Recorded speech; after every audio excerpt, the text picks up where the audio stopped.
Hello, Monica Miller here, Legal Director and Senior Counsel for the American Humanist Association. This is Legal Tuesdays, where I answer your questions about separation of church and state. The first question I will answer today is from Lynn Marie Mead on Facebook, who says that the Salem Township in Michigan advertises the Salem Bible Church's activities in our quarterly newsletter. When I asked them how much an ad costs, they said that they don't run ads, they post the church's happenings for free. Is it legal to spend township funds for this? The answer is, as usual, it depends.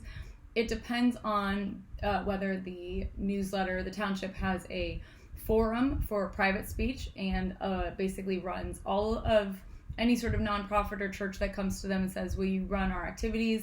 They say yes, they don't charge them. If they are indiscriminately sort of applying some sort of ad hoc policy where they give the church space for free, but then say there's a humanist group that wants to run its activities in the same newsletter, and the township says no, or the township says yes, but you have to give us $50, there would not only be a violation of church-state separation in the Establishment Clause of the First Amendment, but also a violation of the Free Speech Clause of the First Amendment by preferring some speech, which would be that of the church, to other speech that is from a different viewpoint, that of humanist group. And so there would be a very flagrant violation of the First Amendment in that instance.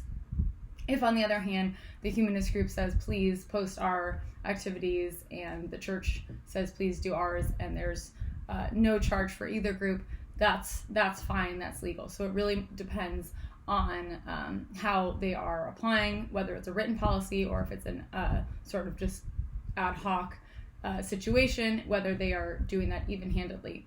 The other situation that could be the case is if they are promoting the church's activities as if they are township activities. In other words, they're putting their support, their stamp of approval on the church and sort of speaking as if it was the church, as if the church and the government were one and the same.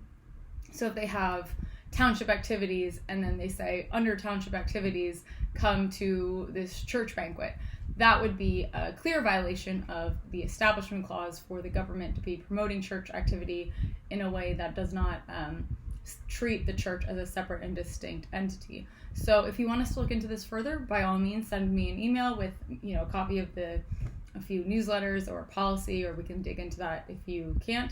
It's nmiller@americanhumanist.org. And I have time for one more question. An email submission from a fellow named Dan. How would you like the Satanic Temple to participate in the fight for church-state separation? Great question.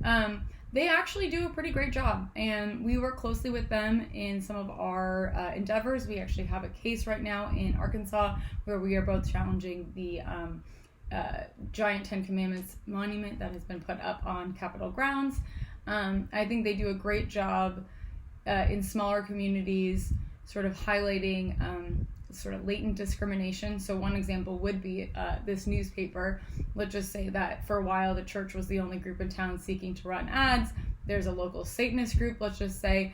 I would encourage them, the Satanist group, to ask the same township if they can advertise their activities and see kind of what happens. So I think they're great, and I always enjoy working with their attorneys.